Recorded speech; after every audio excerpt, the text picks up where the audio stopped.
مہر 10 گرام ہے۔ گواہ جناب امام صاحب ابن جناب احمد صاحب ہلگیری۔ دوسرے گواہ شاہ جہاں امان اللہ اسدی صاحب ابن امان اللہ اسدی صاحب، لڑکے کی طرف سے گواہ۔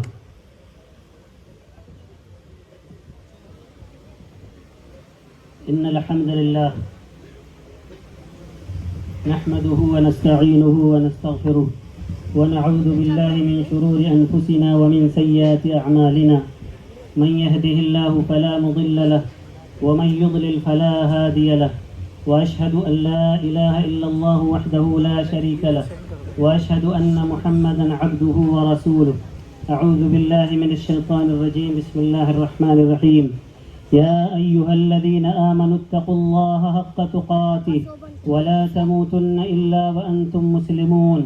يا أيها الناس اتقوا ربكم الذي خلقكم من نفس واحدة وخلق منها زوجها وبث منهما رجالا كثيرا ونساء، واتقوا الله الذي تساءلون به والأرحام إن الله كان بكم عليكم رقيبا۔ يا أيها الذين آمنوا اتقوا الله قولوا قولا سديدا يصلح لكم أعمالكم ويغفر لكم من ذنوبكم ومن يطع الله ورسوله فقد فاز فوزا عظيما۔ أما بعد فإن خير الحديث كتاب الله، وخير الهدي هدي محمد صلى الله عليه وسلم، وشر الأمور محدثاتها، وكل محدثة بدعة، وكل بدعة ضلالة، وكل ضلالة في النار۔ أما بعد، قال النبي صلى الله عليه وسلم: النكاح من سنتي فمن رغب عن سنتي فليس مني۔ حاضرین کرام، یہ بڑی مبارک اور باسعادت مجلس ہے۔ چند منٹ پہلے کچھ ناخوشگوار ماحول پیدا ہوا، یہ نہیں ہونا چاہیے۔ بہرحال مختصر یہ وقت ہمارے پاس بہت کم ہے، ظہر کا وقت ہوا چاہتا ہے۔ میں چاہتا ہوں کہ خطبہ نکاح مسنونہ میں جو میں نے 3 آیات تلاوت کی، ان تینوں آیات کی وضاحت کر کے اپنی بات سمیٹوں۔ یہ 3 آیات مختلف آیات ہیں جس کو اللہ کے نبی صلی اللہ علیہ وسلم اہم مواقع سے تلاوت فرمایا کرتے اور بطور خاص خطبہ نکاح میں ضرور تلاوت فرمایا کرتے تھے۔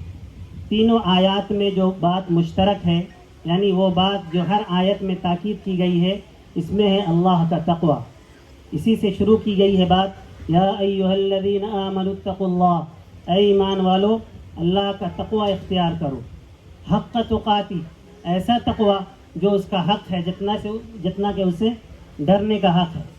یہ عجیب سی بات ہے کہ ایک خوشی کی محفل ہے، یہ الگ ماحول ہوتا ہے، زندگی میں بڑا ہی پر لطف اور حسین لمحہ ہوتا ہے ایک نوجوان جوڑے کے لیے، بطور خاص اس نوجوان جوڑے کے لیے جس نے اپنی عزت کی حفاظت کی ہو، جس نے آنکھوں کی حفاظت کی ہو، جس نے اپنی آبرو کو بچا کے رکھا ہو۔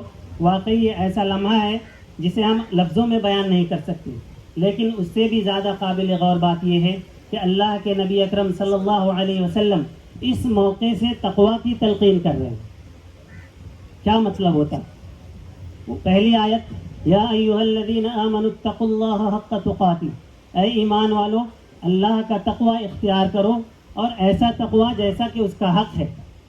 ولا تموتن الا وانتم مسلمون، اور یاد رکھو یہ تمہاری زندگی کا آغاز ہے۔ آج تم ایک نئی زندگی شروع کر رہے ہو، زندگی کا سفر ایک نئے موڑ سے شروع ہو رہا ہے، لہذا تمہاری کوشش ہونی چاہیے کہ آغاز تم اچھے طریقے سے کر رہے ہو، اس سے زیادہ تمہیں اپنے انجام کی فکر ہونی چاہیے۔ ولا تموتن الا وانتم مسلمون، اور یہ نہ سمجھے کہ یہ نصیحت صرف دولہے کے لیے ہے، دلہن کے لیے ہے، یہ پوری مجلس کے لیے ہے، پورے مسلمانوں کے لیے ہے کہ آغاز سے زیادہ انجام کی فکر کریں۔ تمہاری موت نہ آئے مگر ایمان کی حالت میں، مگر اسلام کی حالت میں۔ جب بھی مرو تو تمہارے زبان پہ کلمہ لا الہ الا اللہ ہو، اور زبان پہ کلمہ لا الہ الا اللہ جاری ہونے کے لیے وہ اعمال کرنے پڑتے ہیں۔ زندگی کو بہت ساری خرافات سے بچانا پڑتا ہے، شرکیات سے بچانا پڑتا ہے، بدعات سے بچانا پڑتا ہے، دنیاوی رسم و رواج سے بچانا پڑتا ہے، دنیاوی غلاظتوں اور آلودگیوں سے بچانا پڑتا ہے، عزت و آبرو کی حفاظت کرنی پڑتی ہے۔ بڑے مشکل مراحل سے گزرنے کے بعد ایک انسان کو موت کے وقت لا الہ الا اللہ کا کلمہ نصیب ہوتا ہے۔ پہلی آیت۔ دوسری آیت میں اللہ رب العالمین نے پوری انسانیت کو خطاب کیا۔ پہلی آیت میں یا ایھا الذین آمنوا، اور یہ سورہ نساء کی آیت یا ایھا الناس، اے دنیا والوں، اس بستی پہ جتنے بھی لوگ آباد ہو سب کان کھول کر کے سن لو، اتقوا اللہ، اللہ کا تقوی اختیار کرو۔ یا ایھا الناس اتقوا، اس کا تقوی اختیار کرو، ربکم، اس رب، اپنے اس رب کا، الذی خلقکم من نفس واحدہ، جس نے تمہیں ایک جان سے پیدا کیا۔ آپ سمجھتے ہیں، سمجھدار لوگ ہیں، آدم علیہ السلام کی طرف اشارہ ہے۔ ایک جان سے پوری دنیا آباد ہوئی، اس زمین کو اللہ رب العالمین نے حضرت آدم اور حضرت حوا کی برکت سے بھر دیا، پوری زمین بھر گئی۔ یا ایھا الناس اتقوا ربکم الذی خلقکم من نفس واحدہ وخلق منها زوجها، اسی آدم سے اس کی بیوی پیدا حوا علیہ السلام، وخلق منها زوجها وبث منهما رجالا كثيرا ونساء، ان دونوں جانوں سے بہت ساری جانوں کو اس زمین میں پھیلا دیا۔ آگے اللہ رب العالمین نے کہا واتقوا اللہ الذی تساءلون به والارحام، اس اللہ رب العالمین سے ڈرو جس کے نام پر تم ایک دوسرے کی مدد مانگتے ہو، جس کے نام پر تم سوال کرتے ہو۔ آپ جب بھی کسی مصیبت میں پھنس جاتے ہیں، کوئی بات کہنی ہوتی ہے، سامنے والے کو یقین دلانا ہوتا ہے، کیا کہتے ہیں؟ اللہ کے واسطے میری بات مانیے، اللہ کے واسطے میری مدد کر دیجیے، آپ میرے پورے پرانے درد کو بھول جائیے، پرانے ہماری شرارتوں کو یا غلطیوں کو معاف کر دیجیے، اللہ کے واسطے ایسا کر دیجیے۔ اللہ کہتا ہے جس اللہ کے واسطے سے تم ایک دوسرے سے سوال کرتے ہو، مدد مانگتے ہو، اس اللہ کا تقوی اختیار کرو، اس اللہ سے ڈرو۔ اور آگے فرمایا واتقوا اللہ الذی تساءلون به والارحام، ارحام، رشتہ داریوں کے تعلق سے بھی باخبر رہو، اللہ کا تقوی اختیار کرو۔ یہ رشتہ داری کیسے نبھے گی؟ یہ جو نئی زندگی تم شروع کر رہے ہو، نیا موڑ پہ جو تم کھڑے ہو، نئے موڑ پہ، اس کو تم کامیابی کے ساتھ آگے کیسے بڑھاؤ گے؟ اسلام میں رشتہ داریوں کی نبھانے کی بڑی اہمیت آئی۔ یہ آیت ہی بہت زیادہ واضح اور کلیئر اور بالکل کلیئر میسج دے رہا ہے واتقوا اللہ الذی تساءلون به والارحام۔ اور یاد رکھو، رشتہ داریاں ایسے نہیں چلتی، رشتہ داریاں جوڑنے کے واسطے، خاندان جوڑنے کے واسطے، قرابت داری نبھانے کے واسطے، دونوں میں میل محبت پیار اور مودت کا ماحول بنانے کے واسطے بہت ساری قربانیاں دینی پڑتی ہیں، اپنے انا کو توڑنا پڑتا ہے، ضد سے نیچے اترنا پڑتا ہے، بہت سارے مسائل میں کمپرومائز کرنا پڑتا ہے، جب جا کے رشتہ داریاں چلتی ہیں۔ یہ رشتہ داری، یہ نکاح کی محفل یا دو جوڑوں کا ملنا، یہ کوئی گڑیا کا کھیل نہیں ہے کہ چلتے پھرتے تم اس کو نبھا لو گے۔ لگتا جتنا آسان ہے اس سے کہیں زیادہ مشکل ہے، لیکن لاکھ مشکل ہو، اللہ رب العالمین نے اس کی ترکیب بھی بتائی ہے کہ رشتہ داری تم کیسے نبھا سکتے ہو۔ اگلی آیت میں، سورہ احزاب کی آیت میں اللہ رب العالمین، آیت کے آخر میں اللہ رب العالمین نے فرمایا ان اللہ کان علیکم رقیبا، اللہ رب العالمین تمہارے اوپر نگراں ہے، تمہاری ہر حرکت، تمہارے ہر عمل، تمہاری ہر خباثت یا تمہارے دل میں جو بھی اچھی نیت ہے وہ سب کی نگرانی کر رہا ہے۔ کوئی جانے یا نہ جانے، اللہ جان رہا ہے، کوئی دیکھے یا نہ دیکھے، اللہ دیکھ رہا ہے۔ اس بات کا خیال دولہے دلہن کو، والدین کو، رشتہ داری جوڑنے والے کو، ہر مسلمان کو ہونا چاہیے۔ ایسا نہیں کہ آپ زیادتی اپنی طرف سے کر دیں، الزام دوسرے پہ لاد دیں، یہ اللہ رب العالمین دیکھ رہا ہے۔ اللہ رب العالمین نے کہا یہ رشتہ داری جو اتنا عظیم رشتہ ہے، اس کو نبھانے کے لیے تمہیں کیا کرنا پڑے گا؟ یا ایھا الذین آمنوا اتقوا اللہ، اے ایمان والو اللہ کا تقوی اختیار کرو، وقولوا قولا سدیدا، اگر تم چاہتے ہو کہ تمہارا رشتہ جڑا رہے، تمہاری فیملی میں محبت برقرار رہے، تمہاری نسلیں کامیاب ہوں، تمہارے بچوں پہ زندگی کے خوشگوار ماحول کا اثر پڑے، تو اس کے لیے کیا کرنا پڑے گا؟ زبان قابو میں رکھنا پڑے گا۔ قولوا قولا سدیدا، اپنی زبان سے درست بات کہو، بد زبانیوں سے رشتہ داری نہیں چلے گی، تلخ کلامی سے رشتہ داری نہیں چلے گی، غصے سے رشتہ داری نہیں چلے گی، ضد سے رشتہ داری نہیں چلے گی، انا سے رشتہ داری نہیں چلے گی۔ ان ساری چیزوں کو ختم کرنا پڑے گا، اور جو قول و قرار تم نے اس مجلس میں لیا ہے اس قول و قرار پہ قائم رہو، اس قول و قرار پہ ڈٹے رہو۔ اس قول و قرار پہ ڈٹنے کے لیے تمہیں بہت ساری مشکلات سے سمجھوتا کرنا پڑ سکتا ہے، تمہیں اپنی انا کو جھکانا پڑ سکتا ہے. پھر آگے بھی اگر محبت قائم کرنا چاہتے ہو تو یاد رکھو زبان کی حفاظت کرو، کیونکہ سارے فساد کی جڑ یہی زبان ہے. یہ زبان جس میں ہڈی نہیں ہے یہ بات کرتے ہوئے تھکتی نہیں. 24 گھنٹہ ہلاتے رہیں آپ یہ زبان چلتی رہے گی. لہذا نوشوں کے لیے اس میں یہ نصیحت ہے کہ ساس سسر کے ساتھ خوش کلامی کریں، اچھے طور سے گفتگو کریں. ایک بہو کو یہ نصیحت کی جا رہی ہے کہ آپ ایک نئی زندگی شروع کر رہی ہو، جس گھر میں جا رہی ہو اس گھر والوں کا خیال رکھو، اس کے رشتہ داروں کا خیال رکھو، زبان میں وہ لطافت، وہ چاشنی، وہ مٹھاس لاؤ کہ تمہارا رشتہ بالکل برقرار رہے. حاضرین کرام، یہ رشتہ داری، یہ نکاح اور یہ شادی، یہ جوڑا لگانا کتنا عظیم عمل ہے، اس کو آپ سمجھ سکتے ہیں. سورہ روم میں اللہ رب العالمین نے بہت ساری نشانیاں گنائیں، یہ چاند، یہ زمین، یہ آسمان، یہ سب کچھ. انہی نشانیوں میں سے 21 نمبر آیت میں اللہ رب العالمین نے فرمایا وَمِنْ آيَاتِهِ أَنْ خَلَقَ لَكُم مِّنْ أَنفُسِكُمْ أَزْوَاجًا لِتَسْكُنُوا إِلَيْهَا. دنیا والوں سنو، یہ جو نکاح ہے، یہ جو شادی ہے، یہ اللہ رب العالمین کی بڑی نشانیوں میں سے ایک نشانی ہے. اس کی نشانی میں سے یہ ہے کہ تمہیں میں سے ایک جان اس نے پیدا کیا، تمہارے لیے جوڑے بنائے، تمہاری بیویاں بنائی، بیویوں کے لیے شوہر بنائے. مقصد کیا ہے اس کا؟ لِتَسْكُنُوا إِلَيْهَا، تاکہ تم اس سے سکون حاصل کر سکو، تمہاری آنکھوں کو ٹھنڈک پہنچ سکے، دل کو قرار پہنچ سکے، طبیعت کو خوشحالی مل سکے. لِتَسْكُنُوا إِلَيْهَا وَجَعَلَ بَيْنَكُم مَّوَدَّةً وَرَحْمَةً. وہی رب العالمین ہے جو تمہارے درمیان پیار و محبت کا ماحول پیدا کرتا ہے. وہی رب العالمین ہے جو تمہارے درمیان رشتہ داریوں کو خوشگوار بناتا ہے. لہذا اسے اتنا کم اور اتنا بالکل بے وزن مت سمجھو. اللہ رب العالمین نے نشانیوں میں سے گنایا یہ نکاح. اس کے علاوہ اس روئے زمین پر سب سے جو پہلا رشتہ ہے یہ میاں بیوی کا رشتہ ہے. آپ اس بات کو اچھی طرح سے جانتے ہیں. ساس سے پہلے، بہو سے پہلے، ماں سے پہلے، باپ سے پہلے، بھائی سے پہلے، پھوپھو سے پہلے، خالہ سے پہلے سب سے پہلی رشتہ داری میاں بیوی کی ہے. لوگوں یاد رکھو یہ کتنا عظیم رشتہ ہے.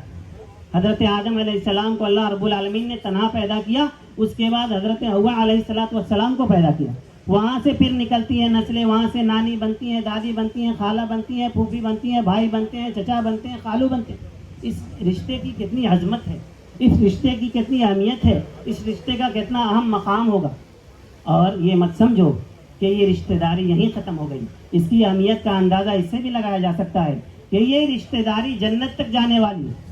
سبحان اللہ. سورہ طور میں اللہ رب العالمین نے فرمایا والذین آمنوا وعملوا الصالحات واتبعتهم بذریتهم الحقنا بهم ذریتهم. جو لوگ نیک لوگ ہیں، ایمان والے ہیں، اگر وہ اپنے نیک لوگوں کی پیروی کرتے ہیں، ان کے نقش قدم پر چلتے ہیں تو ان کو ہم جنت میں پہنچا دیتے ہیں ان کے ساتھ. مثال کے طور پہ باپ بڑا نیک ہے اور اس کے بچے نیچے رہ گئے تو اللہ رب العالمین بچوں کے درجے بلند کر کے جنت میں اس کو پہنچا دیتا ہے. مسلمانوں میں بہت سارے لوگوں کا خیال ہے کہ یہ رشتہ داری موت کے ساتھ ختم ہو جاتی ہے. ایسا ہرگز نہیں ہے. شرط یہ ہے کہ ایمان کے ساتھ اگر میاں بیوی قائم ہیں تو جنت میں بھی وہ میاں بیوی رہیں گے. اس رشتے کی عظمت کو بتانا مقصود ہے. دوسری بات میں کہہ کے اپنی بات ختم کرتا ہوں. اس سلسلے میں مسلمانوں کی طرف سے بڑی کوتاہی ہو رہی ہے. اللہ کے نبی صلی اللہ علیہ وسلم نے دونوں طرف ہدایت کی ہے کہ رشتہ داری میں کیا دیکھو. چنانچہ ترمذی کی روایت ہے، اللہ کے نبی صلی اللہ علیہ وسلم نے فرمایا اذا خطب الیکم من ترضون دینہ وخلقہ فزوجوہ.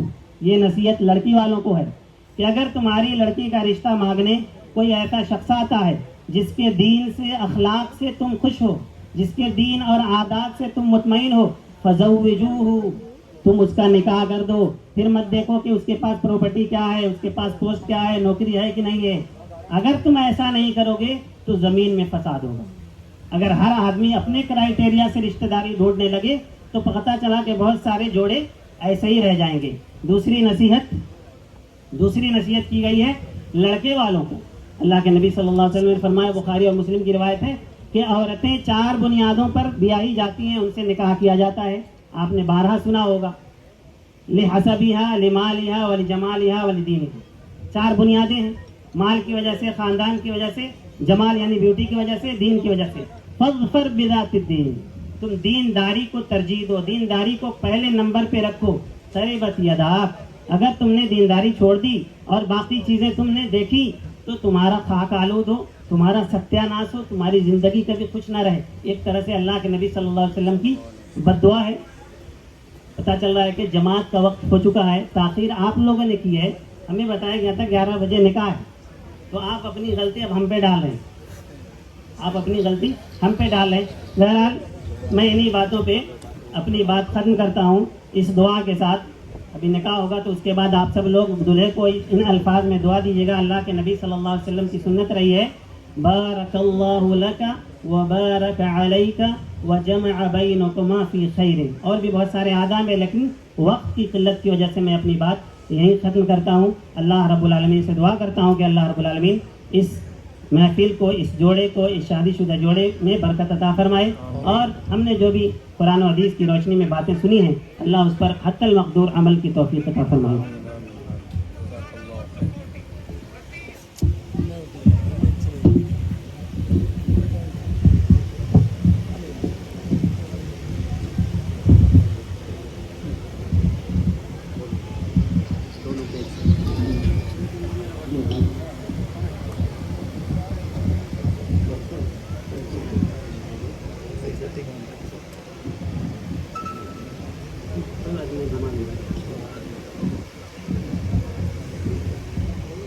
استغفر اللہ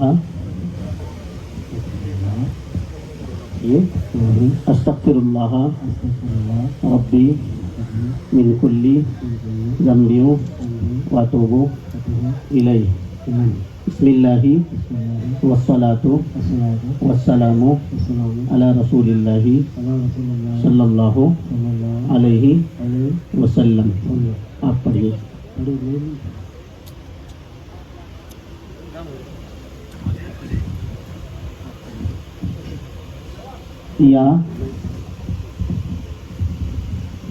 یا جناب آر ایچ طالب خان ابن بی ایچ رفیق خان صاحب زوجتک وانکحتک بنتی المسمى شاکرہ بانو بولایتی علی ما امر اللہ به تعالی من امساک بمعروف او تصریح باحسان وعلی هذا المہر المذکور مبلغه عشرت گراما من الذهب ورضيت بها وبه ورضيت بها وبه. اے جناب آر ایچ طالب خان ابن بی ایچ رفیق خان, میں نے اللہ کے حکم نبی کریم صلی اللہ علیہ وسلم کے شریعت کے مطابق اپنی بیٹی شاکرہ کا نکاح آپ سے کر دیا. آپ کو آپ کی زوجہ بنا دیا اور آپ کے ذمے 10 گرام سونا مہر ہونے پر میں راضی ہوا.